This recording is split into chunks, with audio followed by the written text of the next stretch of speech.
Warahmatullahi ta'ala wabarakatuh. Bismillahirrahmanirrahim. Alhamdulillahi rabbil alamin. Nahmaduhu wa nasta'inuhu wa nastahdihi wa nastaghfiruhu wa natubu ilayhi wa na'udzu billahi min shururi anfusina wa min sayyiati a'malina. Man yahdihillahu fala mudilla lahu wa man yudlil fala hadiya lahu. Ashhadu an la ilaha illallah wa ashhadu anna sayyidina Muhammadan abduhu wa rasuluh. Allahumma salli wa sallim wa zid wa barik ala sayyidina wa maulana Muhammad wa ala alihi wa sahbihi wa man tabi'ahum bi ihsan ila yaumiddin. Rabbi shrah lana sudurana wa yassir lana umurana wa hlul 'uqdatam min alsinatina yafqahu aqwalana. Allahumma akhrijna min dhulumatil wahmi wa akrimna bi nuril fahmi وافتح علينا بمعرفة العلم وسهل أخلاقنا بالحلم وجعلنا مما يستمعون القول فيتبعون أحسنه. اللهم فقهنا في الدين وعلمنا تأويله واهدنا صراطك المستقيم برحمتك يا أرحم الراحمين والحمد لله رب العالمين.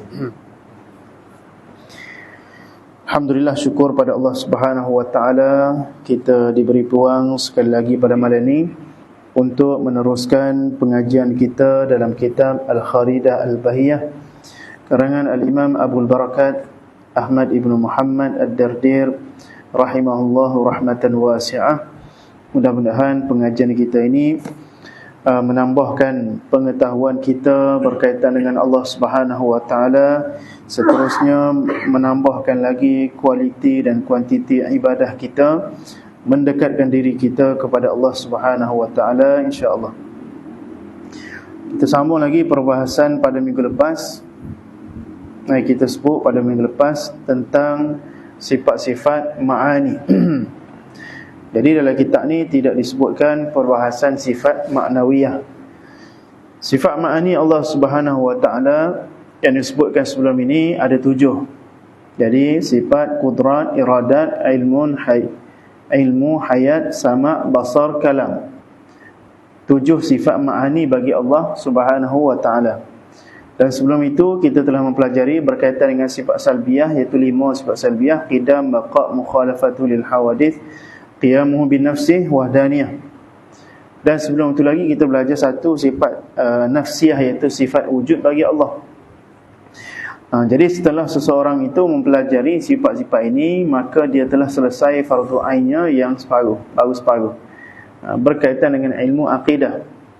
Ada lagi sifat Allah yang mustahil. Ada lagi sifat Allah yang harus. Ada lagi sifat-sifat bagi para nabi.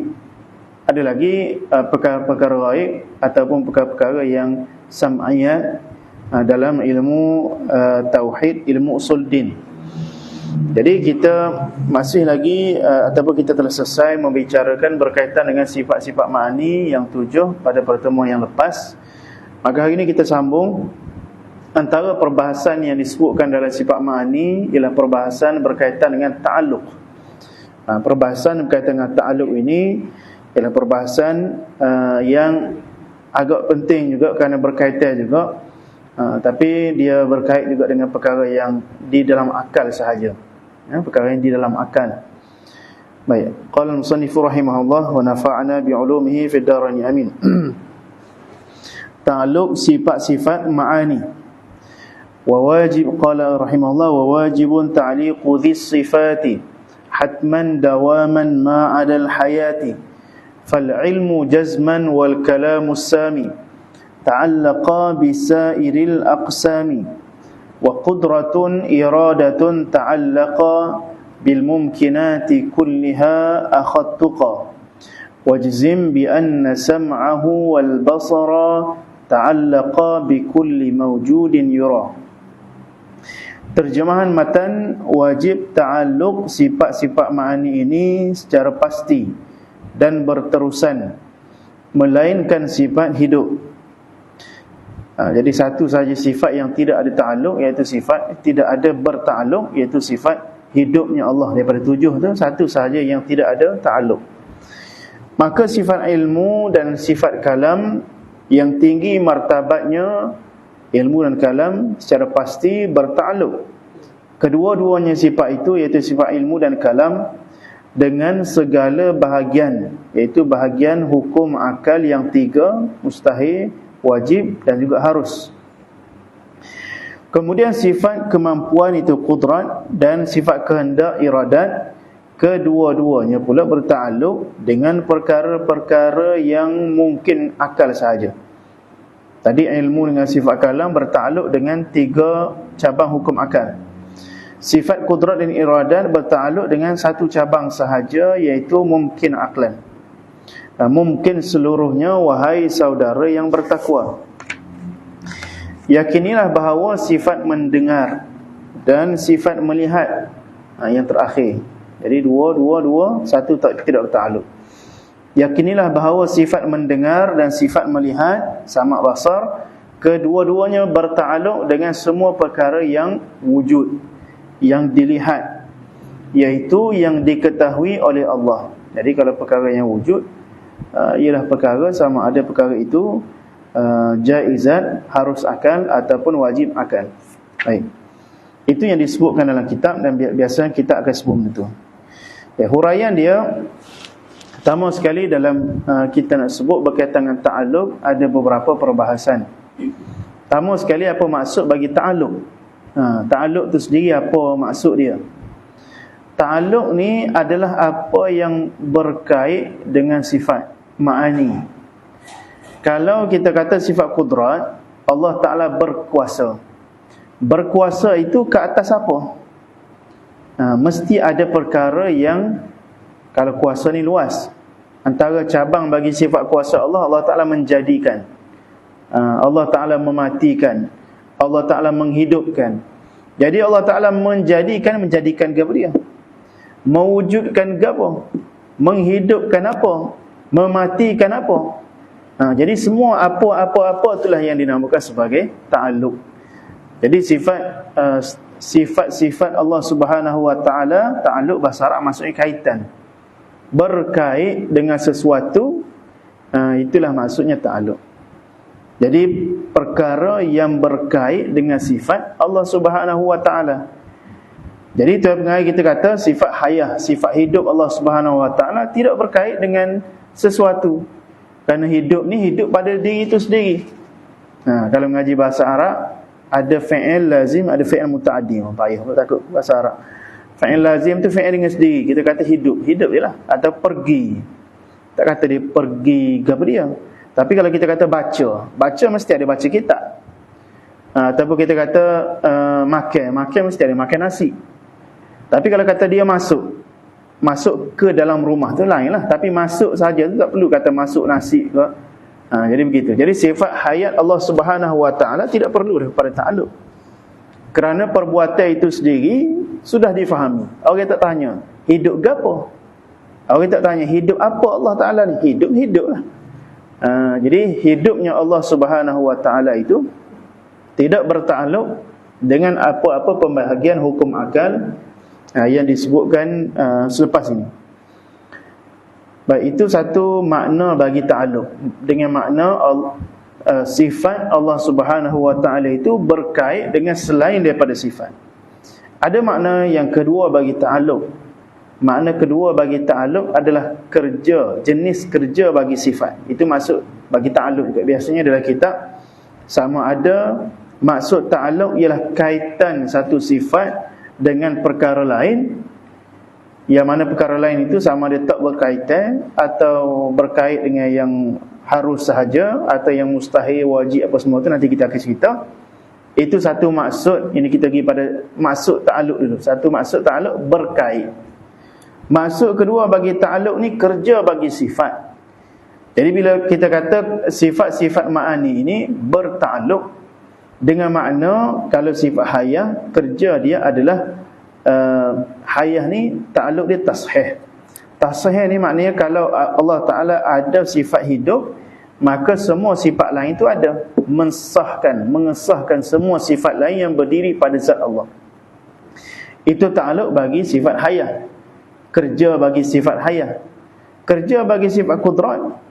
Kerja bagi sifat qudrat ialah ta'alluq ijad wa idam, mengadakan dan mentiadakan. Itu kerja bagi sifat qudrat. Itu ta'alluq bagi sifat qudrat.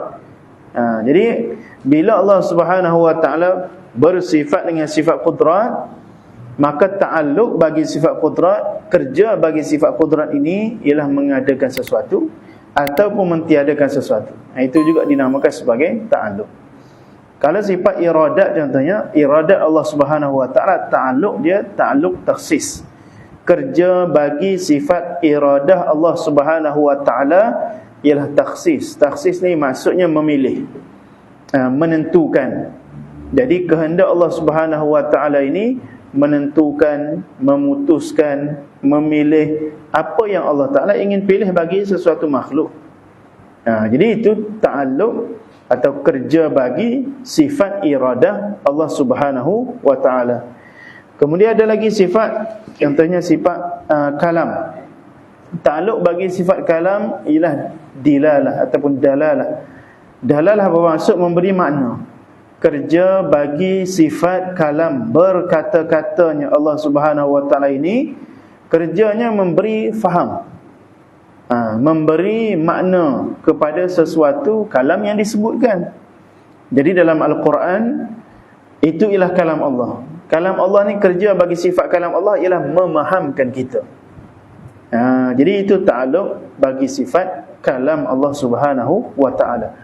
Ada lagi sifat ilmu. Ilmu Allah Subhanahu wa taala ini, ta'alluq dia, kerja bagi sifat ialah ta'alluq inkishaf, iaitu menyingkap sesuatu perkara. Jadi ilmu Allah Subhanahu wa taala ini menyingkap semua perkara, ataupun tersingkap bagi Allah Subhanahu wa taala ini semua maklumat, semua ilmu, sama ada perkara itu berkait dengan mustahil, harus ataupun jaiz. Jadi kerja bagi sifat ilmu Allah ialah, atau kita kata mengetahui lah sebenarnya. Ilmu Allah Ta'ala ni, kerja bagi sifat Allah Subhanahu Wa Ta'ala adalah ilmu Allah ialah mengetahui. Jadi itu ta'alluq bagi sifat ilmu. Qudrat, iradat, ilmun, hayat, sama' basar. Sama' ta'alluq, dia mendengar. Basar kerjanya sama' mendengar, basar melihat. Jadi itu makna kedua bagi maksud ta'alluq. Makna yang pertama tadi, dia berkait dengan sesuatu. Makna kedua bagi ta'alluq adalah, ta'alluq ini adalah kerja bagi sifat. Ada makna ketiga bagi ta'alluq yang biasa disebutkan juga dalam kitab-kitab, yang disebut ta'alluq tanjizi qadim, ta'alluq salahi qadim, ta'alluq tanjizi hadis. Itu antara istilah-istilah yang kadang-kadang mengelirukan. Ramai orang kadang-kadang ngaji pondok ke apa, ngaji al-tatah balasah ke, bila dengar salahi qadim tanjizi hadis, tu penah habis dah, ni pala dia gapo nama ni. Kenapa? Kerana diguna perkataan yang sama, ta'alluq, tapi untuk tiga perbahasan. Tadi kita sebut tadi perbahasan pertama kita tak hurai lagi, perbahasan kedua kita hurai dah. Maknanya perbahasan kedua tu ta'alluq bermakna kerja bagi sifat. Mudah ya, kerja hak ni gani, kerja hak ni gani, sesat. Yang ketiga, ta'alluq dengan memberi makna kaitannya sifat itu dengan makhluk. Kaitan ta'alluq ini juga memberi maksud kaitannya dengan makhluk yang hadis.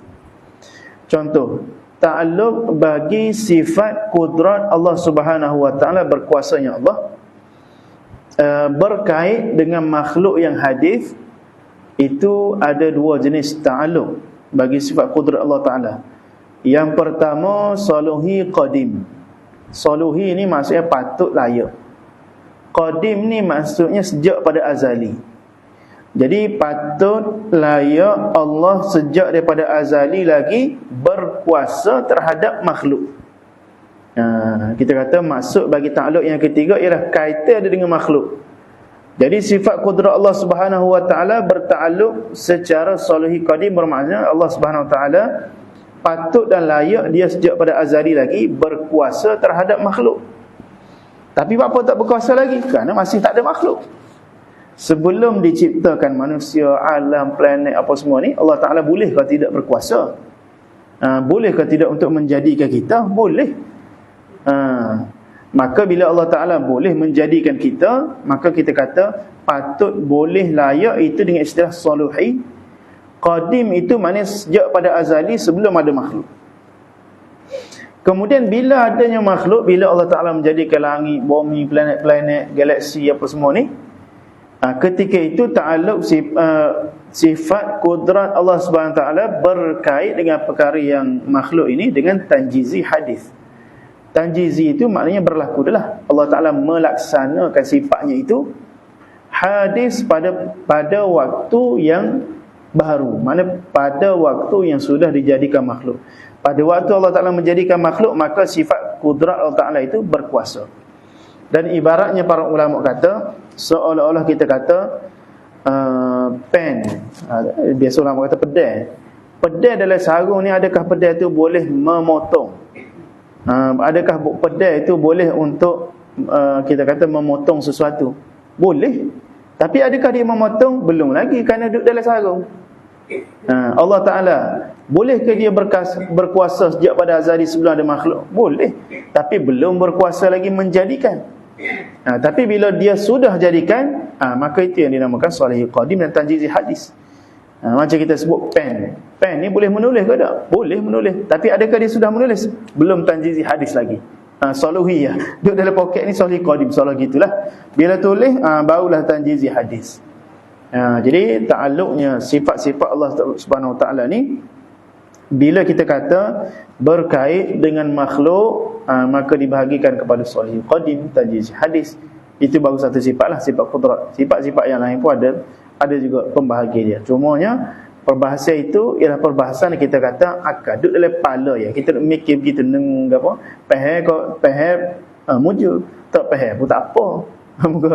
Perkara tu perkara yang kita hanya bayar, kita fikir dengan akal, tak boleh bayar.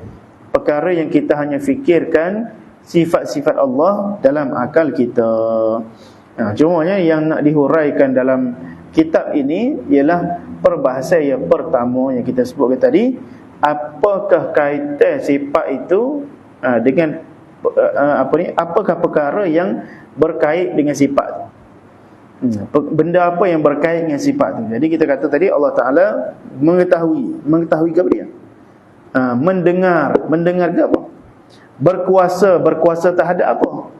Itu yang dibincangkan dalam kitab ni. Cuma kitab yang lebih panjang lagi huraian, dihuraikan dengan maksud yang kedua, dengan maksud yang ketiga tadi. Ya.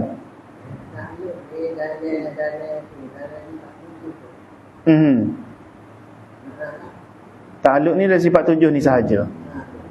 Dalam sifat lain tak ada. Ini sifat wujud, qidam, baqa' tu tak ada ta'alluq. Tidak berkait dengan makhluk. Atau tidak? Kan? Qadim ni Allah Ta'ala sedia kala, sedia ada. Tak ada permulaan, tiada permulaan wujudnya. Bukannya ada, sebelum tu tak ada. Jadi dia terkait dengan benda lain. Kira wajibul wujud tu, itu sendiri wujud. Itu pun nanti kita ada nak sebut bahasa. Kita gila. Wajib ta'alluq sifat-sifat ma'ani ini secara pasti dan berterusan, melainkan sifat hidup. Jadi dalam 7 sifat ni dibahagikan kepada apa? 2 bahagian dulu. Pertama, sifat yang tidak berta'alluq. Yang kedua, sifat yang berta'alluq. Sifat yang tidak berta'alluq ini satu sahaja, iaitu sifat hidup. Kenapa tidak berta'alluq? Kerana tak perlu pun pada ta'alluq. Hidup lah. Tapi kalau nak membuktikan Allah Subhanahu Wa Taala itu berkuasa, maka kena ada perkara yang dijadikan, perkara yang dihidup, perkara yang dimatikan. Itu barulah bukti Allah Ta'ala berkuasa. Tapi kalau hidup Allah Ta'ala lah. Tak ada nak kita kata bukti Allah Ta'ala hidup ni adanya alam ini. Bukan. Jadi sifat hidup Allah Subhanahu Wa Taala itu tidak perlu kepada bertakluk dengan sesuatu untuk membuktikan Allah Subhanahu Wa Taala itu hidup. Jadi sifat ma'ani yang pertama yang tidak ada ta'alluq ialah sifat hidup.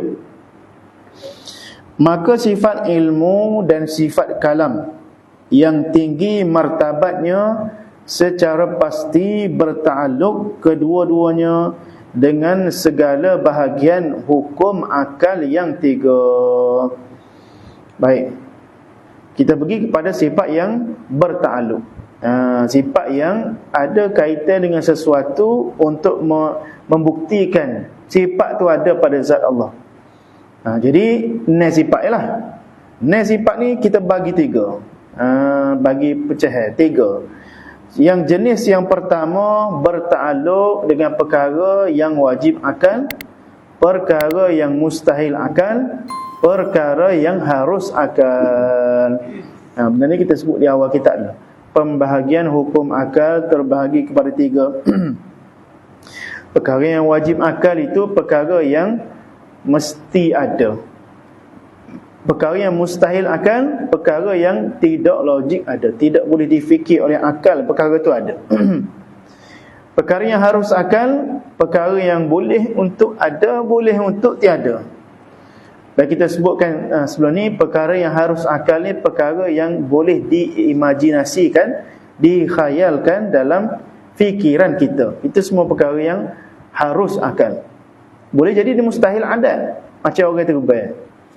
Orang terbang ni adalah perkara yang harus akal kerana kita boleh imajinasikan dan kita boleh buat filem cerita orang terbang. Tapi adakah perkara itu berlaku secara adat? Tidak. Maka bila tidak berlaku secara adat, maka dia mustahil adat, tetapi dia harus akal. Itu perkara 3 hukum akal. Perkara yang wajib akal apa dia? Perkara yang mesti ada. Contoh kita kata, bila adanya perkara yang dijadikan, maka mesti ada yang menjadi. Itu wajib akal. Mesti ada pencipta bagi alam ini, kerana alam ni makhluk, mesti ada khalik. Jadi akal kita tidak boleh bayangkan sesuatu itu terjadi dengan sendirinya. Walaupun kita sebutlah sebenarnya, walaupun orang putih kata ada teori Big Bang, alam ni jadi dengan satu letupan yang besar. Letupan tu berlaku dengan sendirinya. Letupan tu siapa yang meletupkan dia? Kalaulah kita kata berlaku letupan, tidak akan berlaku satu letupan itu dengan sendiri. Orang yang mengaji fizik ke sains ke, mengaji juga benda tu. Kalau contoh meletup tiba-tiba, mesti dia nak tahu apa dia sebab meletup. Apa sebab dia meletup? Mungkin kalau letup tayar tu kerana panas sangat ke, tapi biasa tak letup tayar panas dah. Jadi mesti ada sebab atas satu-satu kejadian. Dia tidak boleh berlaku dengan sendiri. Meja ni tidak boleh jadi dengan sendiri, mesti ada sebab dia. Sebab dia ada manusia yang reka dia. Jadi itu kita kata satu perkara yang wajib akal. Akal kita kata mesti ada suatu pencipta bagi perkara yang dicipta.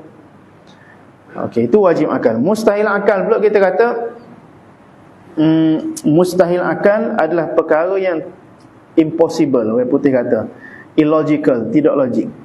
Contohnya kita kata satu perkara itu hidup dan mati pada waktu yang sama. Antara perkara mustahil akal ialah berhimpunnya dua perkara yang berlawan pada satu perkara. Contoh kita kata orang itu mati dan hidup. Orang itu mati dan hidup. Betul ke tidak ayat tu? Tidak logik. Mustahil. Mustahil itu mustahil adat ke mustahil akal? Mustahil akal. Kita kata orang itu hidup dan mati.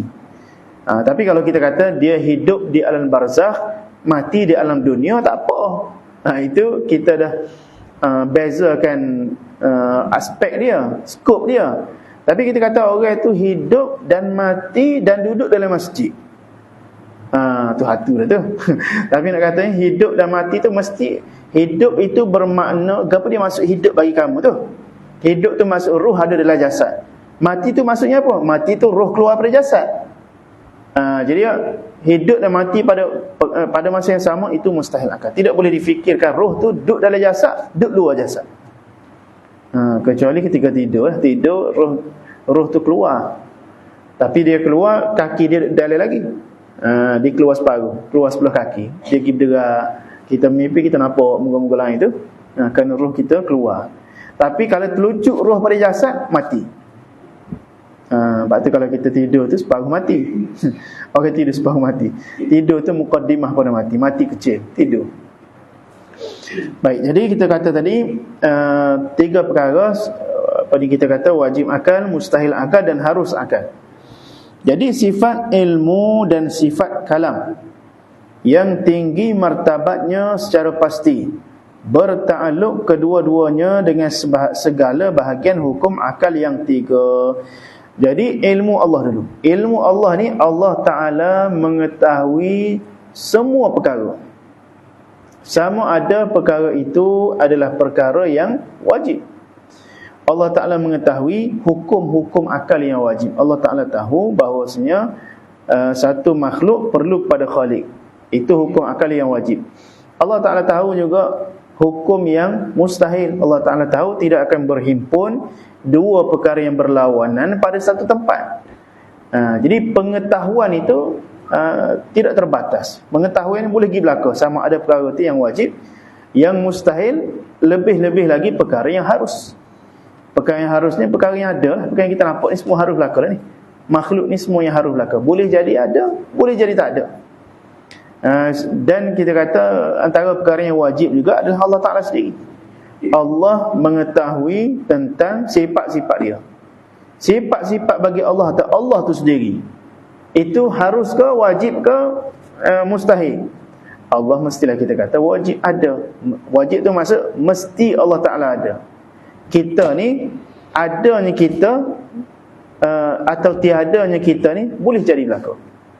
Tapi Allah Subhanahu Wa Ta'ala ni mesti ada. Jadi ilmu Allah Subhanahu Wa Ta'ala itu mengetahui tentang diri dia sendiri, mengetahui juga tentang kita, dan mengetahui juga tentang perkara yang mustahil yang tidak ada. Kerana kita kata perkara mustahil ni benda yang tak wujud lah. Benda yang mustahil wujud. Akal kita kata mustahil. Kipas ni berhenti dan bergerak pada masa yang sama. Kita kata kipas ni berhenti dan bergerak. Ataupun kita kata kita ni duduk atas bumi dan duduk di dalam bumi. Itu perkara mustahil belakang tu, perkara berlawan ni. Orang itu pakai spek dan tidak pakai spek, berlawan ni. Jadi ilmu Allah Subhanahu Wa Taala mengetahui tentang perkara yang mustahil yang tidak ada. Termasuk perkara mustahil yang tidak ada adalah sekutu bagi Allah. Tuhan nombor 2, Tuhan nombor 3. Itu juga perkara yang mustahil. Tuhan ni ada 2, ada 3. Tuhan tahu ke tak? Tuhan tahu belaka. Tuhan tahu tidak adanya perkara yang mustahil akal. Tuhan tahu mesti adanya perkara yang wajib akal. Dan Tuhan tahu juga perkara-perkara yang makhluk. Itu dari Quran banyaklah. Allah Ta'ala mengetahui makhluk ni banyak. Ya'lamu ma baina aydihim wa ma khalfahum. Allah Subhanahu Wa Ta'ala mengetahui perkara yang telah berlalu dan perkara yang akan datang bagi manusia. Perkara yang telah lalu dan perkara yang akan datang bagi manusia, maka itu adalah perkara yang harus. Perkara yang harus ni semua Allah Ta'ala tahu. Maknanya rekod kehidupan manusia ni perkara yang harus. Nak hidup waktu tu ke, nak buat maksiat waktu tu ke, nak buat jadi ahli ibadat waktu tu ke, jadi tu dia nak pergi haji tahun ni ke, itu semua dalam ilmu Allah. Itu semua adalah perkara yang harus. Maka itu semua termasuk dalam ta'alluq sifat ilmu. Itu semua termasuk dalam ta'alluq sifat ilmu bagi Allah Subhanahu Wa Ta'ala. Yang kedua yang berta'alluq pada tiga-tiga ni, tiga-tiga cabang hukum akal ini, ialah sifat kalam. Kalam ini kita sebut kerja baginya adalah memberi faham. Maknanya Allah menyampaikan kepada kita kalam-kalam Allah Subhanahu Wa Ta'ala. Apa isi kalam Allah itu? Isi kalam Allah itu sama ada Allah Subhanahu Wa Ta'ala menyampaikan tentang perkara yang wajib diketahui, wajib akal. Bukan wajib diketahui. Wajib diketahui itu wajib syarak. Mesti kita wajib syarak, mana Allah Ta'ala mewajibkan untuk kita mengetahui. Ini kita kata perkara yang wajib akal juga disebutkan oleh Allah dalam kalam dia. Contohnya apa? Contoh Allah Ta'ala sebut, "Lau kana fihima alihatun illallah lafasadata." Kalaulah ada Tuhan-Tuhan lain selain daripada Allah, nescaya akan hancurnya alam ini. Itu perkara mustahil lah. Jadi Tuhan nak kata mustahil ada Tuhan-Tuhan lain selain daripada Allah. Kerana kalau ada banyaknya Tuhan, nescaya Tuhan-Tuhan itu akan gomong sama sendiri, perai sama sendiri. Seperti mana manusia bila ramai, maka jadi balah, jadi bergocah, jadi perai, kerana merebut satu kepentingan. Kalau Tuhan itu ramai supaya manusia, maka Tuhan ni akan berperai sama sendiri. Maka bila Tuhan itu berperai sama sendiri, maka akan binasalah langit dan bumi.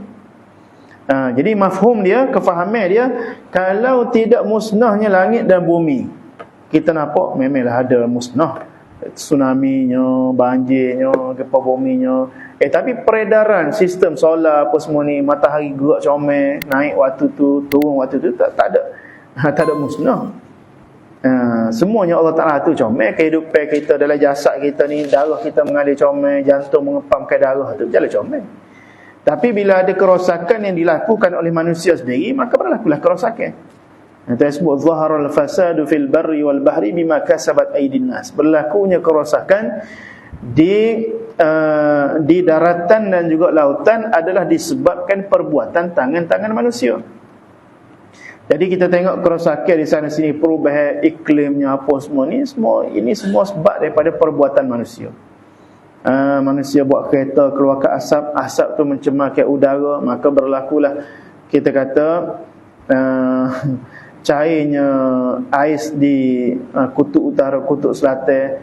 Maka bila cairnya ais tu membawa kepada dunia ni semakin panas, berlaku perubahan cuaca, marinya angin monsun itu semua. Maka itu semua berlaku daripada perbuatan manusia yang mencemarkan alam. Jadi perubahan cuaca ke apa semua itu bukan sebab Tuhan yang balah. Kalau kita ada juga orang putih kat yang menulis buku-buku pelik-pelik, Clash of Civilization. Orang putih kata berlaku yang peperangan perang dunia ni kerana Tuhan balah. Kerana tak adanya Tuhan. Itu bukan mana kemusnahan yang berlaku dalam dunia hari ini adalah disebabkan kesalahan-kesalahan manusia itu sendiri. Berlaku perang di Palestin. Salah siapa? Salah kita. Kita tak boleh salah orang lain. Salahnya umat Islam ni tidak kuat sepanjang mula. Kalau dulu kita ada khilafah Uthmaniyah, khilafah Abbasiyah, khilafah ni jetik ya. Yahudi tu jetik ya, letak mana-mana ikut mu nak pergi. Jangan masuk negara Islam. Zaman khilafah yang terakhir Sultan Abdul Hamid, Theodore Herzl, Yahudi mari daripada mana? Mari nak minta tanah Palestin. Aku nak minta, aku nak beli, aku nak kumpulkan semua duit Yahudi dalam bank-bank dunia untuk beli tanah Palestin. Maka Sultan Abdul Hamid dia kata, kalau kamu nak, dia kata kalau kamu nak beli tanah pada Palestin, mungkin langkah mayat aku dulu. Kenapa? Kerana seinci daripada tanah Palestin ni bukan milik aku, tapi milik umat Islam di seluruh dunia. Itu kekuatan umat Islam ni. Bila dia kuat, zaman sekarang ni bila umat Islam tak kuat, bila iman lemah, ilmu tak ada, tamadun tak ada, maka begitu ya kita. Jadi salah kita. Peperangan ni salah kita. Jadi pergi ke mana kita tadi?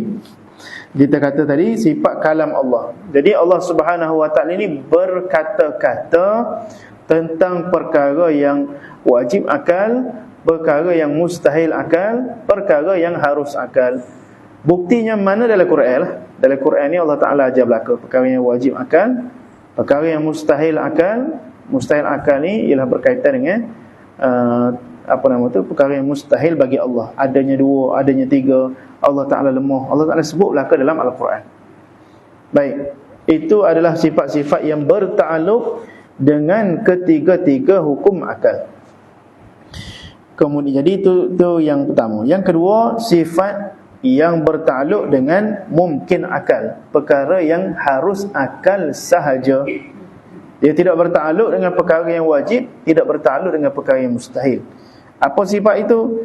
Sifat kemampuan atau kudrat atau kuasa, dan sifat kehendak, kehendaknya Allah. Kedua-duanya bertakluk dengan perkara-perkara mungkin seluruhnya, wahai saudara yang bertakwa. Jadi Allah Ta'ala sebut dalam Quran, innallaha ala kulli syai'in qadir. Sesungguhnya Allah Subhanahu Wa Ta'ala itu berkuasa di atas segala sesuatu. Kulli syai'in, segala sesuatu. Segala sesuatu itu perlu ditafsirkan lagi, kerana bukan maksud segala sesuatu itu termasuk perkara yang wajib, termasuk perkara yang mustahil. Segala sesuatu itu ialah segala sesuatu yang mungkin, yang harus difikirkan oleh akal sahaja. Adapun perkara yang tidak harus difikirkan oleh akal, iaitu perkara mustahil ataupun perkara yang wajib akal, Allah Ta'ala tidak berkuasa. Dia kembali pada kerja bagi sifat Allah Ta'ala berkuasa kepada dia, menjadikan atau mentiadakan. Kalau kita kata kuasa Allah Ta'ala ini ada ta'alluq juga dengan perkara yang wajib, apa dia perkara yang wajib? Perkara yang wajib tu Allah sendiri. Allah Ta'ala tu mesti ada. Kalau Allah Ta'ala boleh menjadikan Tuhan yang nombor 2, Tuhan yang nombor 3, jadi terbalik pun yang habis. Jadi sebab itu sifat kudrat Allah tidak bertakluk dengan perkara yang wajib dan tidak bertakluk juga kepada perkara yang mustahil. Apa dia perkara mustahil? Ada Tuhan nombor 2, ada Tuhan nombor 3. Kalau kita kata Allah Ta'ala itu berkuasa untuk menjadikan perkara yang mustahil, maka Allah Ta'ala boleh jadi nombor 2, jadi nombor 3. Persoalan dia, adakah itu bermakna Tuhan lemah? Itu persoalan yang banyak sangat ditanya. Contoh soalan yang biasa ditanya, bolehkah Tuhan ni buat satu batu yang sangat besar sangat batu sampai dia sendiri tak boleh akak? Itu soalan biasa sangat orang tanya. Jadi pertama sekali, semua orang boleh tanya soalan. Lagi-lagi biasanya bertanya soalan tu orang ateis, orang tak percaya pada Tuhan, dia akan tanya soalan itu. Jadi pertama sekali, itu soalan yang kita menganggap Tuhan ni serupa dengan kita. Kita ni kalau kita buat benda besar, bangunan tinggi, pastilah akak kita. Yang pertama, kita nak mengkiaskan Allah Ta'ala dengan makhluk. Yang kedua, soalan itu sendiri ada percanggahan. Kita kata, berkuasakah tidak Allah menjadikan batu yang tidak berkuasa dia mengangkat? Jadi dalam soalan itu ada tanaqud, ada dua perkataan berlawanan. Allah Ta'ala berkuasa, dia Allah Ta'ala tidak berkuasa. Jadi bila berlawanan, soalan itu sendiri salah. Allah Ta'ala berkuasa untuk melakukan satu perkara yang tidak berkuasa dia. Soalan itu sendiri dah ada jawapan. Jawapan dia soalan itu salah. Jadi kita kata Allah Ta'ala boleh membuat semua perkara yang mungkin. Jadi Allah Subhanahu Wa Ta'ala boleh membuat apa saja perkara, batu besar setara mana pun. Baik. Dia nak bahannya gini. Contoh kita kata, ini jawapan yang aku ambil daripada Dr. Zakir Naik. Dengar ceramah dia kata, kalau orang tanya soalan itu pada kita kata mu pandai bawa kereta tak? Pandai. Dia kata pandai. Apabila mu bawa kereta, bila aku suruh mu pergi kanan, pergi kanan. Boleh pergi kanan. Aku berkuasa, mampu untuk pergi kanan. Kalau aku suruh mu pergi kiri, mu mampu untuk pergi kiri. Aku mampu untuk pergi kiri. Okey, tak apa, kita naik kereta. Naik kereta. Okey, sekarang ni aku nak suruh mu pergi ke kiri dan ke kanan. Mampu tak? Mampu ke tak mu pergi ke kiri dan ke kanan? Tak boleh mu pergi ke kiri ke kanan. Itu berlawanan. Jadi maksudnya, adakah dia mampu untuk bawa kereta? Mampulah untuk bawa kereta, tapi tidak mampu buat benda yang bertentangan. Jadi kalau dia buat ke kiri, boleh. Ke kanan, boleh. Tapi mana boleh dia buat benda yang bertentangan? Kerana soalan itu sendiri, arahan itu salah. Arahan kita suruh dia pergi ke kiri dan ke kanan itu salah. Lepas kita kata dia tidak pandai bawa kereta kan? Dia pandai bawa kereta. Cuma arahan kita itu salah. Sama dengan tadi, soalan dia itu salah. Macam mana Tuhan yang wujud itu ingin mentiadakan diri sendiri yang wujud, sedangkan Tuhan sendiri itu wajib wujud, mesti ada. Jadi itu antara cara nak jawab. Cara kedua, kita kata antara perbandingan diberikan, kita kata adakah seekor gajah itu dikatakan lemah bila dia tidak boleh memanjat pokok kelapa, pokoknya. Adakah kita kata lemah gajah ni? Gajah ni tak kuat kerana tak boleh pokok pohonnya. Itu bukan kerja gajah.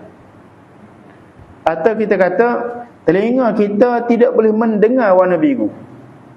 Itu bukan kerja telinga. Jadi bila kita kata telinga kita lemah kerana tidak boleh mendengar warna biru, tidak boleh mendengar warna hitam, warna biru, itu bukan kerja telinga, itu kerja mata. Jadi kalau kita kata Allah Subhanahu Wa Ta'ala itu tidak mampu untuk menjadikan Tuhan nombor 2, Tuhan nombor 3 itu bermakna Tuhan lemah. Itu tidak faham makna bagi sifat kuasa bagi Allah. Itu keluar daripada perbahasan sifat kuasa bagi Allah. Sifat kuasa bagi Allah bertakluk dengan perkara yang harus akal sahaja. Dan juga sifat iradat bagi Allah, iradat ni dengan kudrat itu seiring. Bila Allah Taala innama amruhu idza arada syai'an ay yaqula lahu kun fayakun. Apabila Allah Subhanahu Wa Taala ingin melakukan sesuatu, ingin berkudrat, ingin kudrat, maka dia kata kun fayakun.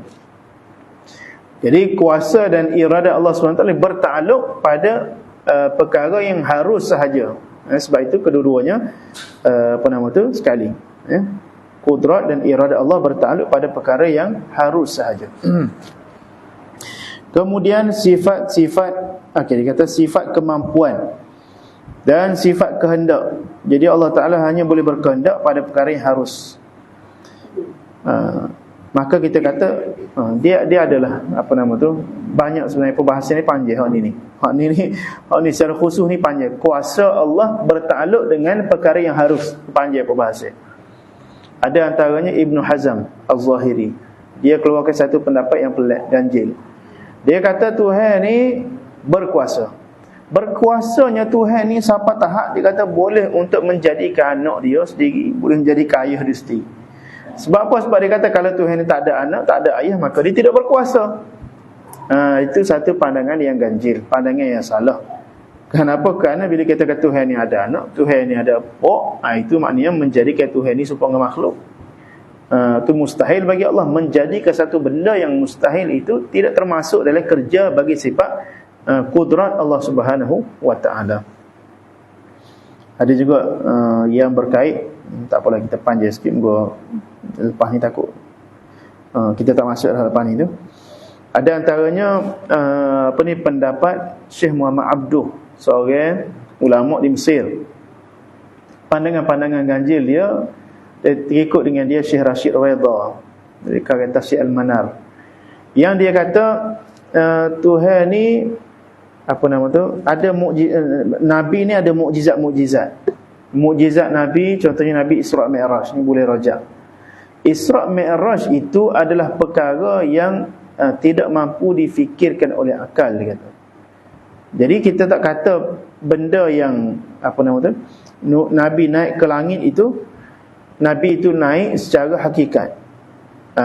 Itu pendapat dia. Kenapa? Kerana perkara itu mustahil akal. Maka Allah SWT tidak boleh buat benda yang mustahil akal. Dia jawab gitu. Jadi betul dah kalau ikut dari sudut asas dia tu. Cumanya dia tertukar antara mustahil akal dengan mustahil adat. Nabi naik ke atas langit bukan perkara yang tidak mampu difikirkan oleh akal. Sedangkan dia hanyalah mustahil adat. Mana kebiasaannya orang tak naiklah ke langit. Dan itu lagi dah tak ada roket, tak ada apa dia, tak ada kapal angkasa. Jadi secara adatnya mustahil manusia ini boleh lagi dah temu ke langit sampai ke sidratul muntaha. Jadi perkara itu mustahil akal. Adakah dia mustahil adat? Adakah dia mustahil akal? Bermaksud dia tidak boleh dikhayalkan dalam akal? Tidak. Kerana akal kita boleh mengkhayalkan manusia ni temu ke atas langit. Bila manusia boleh fikir, boleh khayalkan, maka perkara itu harus pada akal. Bila perkara itu harus pada akal, maka dia termasuk dalam ta'aluk kudrat Allah. Makna dia adalah perkara yang Allah Ta'ala berkuasa untuk melakukannya. Maka kita kata Allah Subhanahu Wa Ta'ala berkuasa untuk memperjalankan Nabi Muhammad SAW daripada Masjidil Haram ke Masjidil Aqsa, kemudian naik ke langit dengan roh dan dengan jasad. Kalau roh semua orang boleh kata roh ni memang jalan ke mana, tak apa. Ini roh dan jasad. Adakah dia bercanggah dengan hukum akal? Tidak bercanggah. Cuma dia bercanggah dengan hukum kebiasaan. Jadi itu antara perbahasan dalam sifat kudrat Allah Subhanahu Wa Ta'ala. Dan ada juga kaitan dengan Mu'tazilah. Mu'tazilah tu panjang, tak apalah, kita tak masuklah Mu'tazilah. Kemudian tinggal lagi sifat mendengar dan sifat melihat, bertakluk dengan sifat dan dengan perkara yang maujud. Wa kulluha qadimatun bidzati li'annaha laysat bighairi dzati. Itu kita akan sambung pada minggu hadapan. Wallahu subhanahu wa ta'ala a'la wa a'lam. Apa yang baik itu datang daripada Allah subhanahu wa ta'ala, yang buruk itu datang kelemahan dia sendiri, dan semuanya daripada Allah. Wabillahi taufiq wal hidayah. Wassalamualaikum warahmatullahi ta'ala wabarakatuh. Bismillahirrahmanirrahim. Alhamdulillahi rabbil alamin, wassalatu wassalamu ala sayyidina Muhammadin wa ala alihi wa sahbihi ajma'in. Allahumma anfa'na bima 'allamtana wa 'allimna alladhi yanfa'una wa zidna 'ilma. Allahumma faqihna wa faqih lana wa qarabatin lana fi dinina. Wa sallallahu ala sayyidina Muhammadin wa ala alihi wa sahbihi wa baraka wa sallam. Walhamdulillahi rabbil alamin.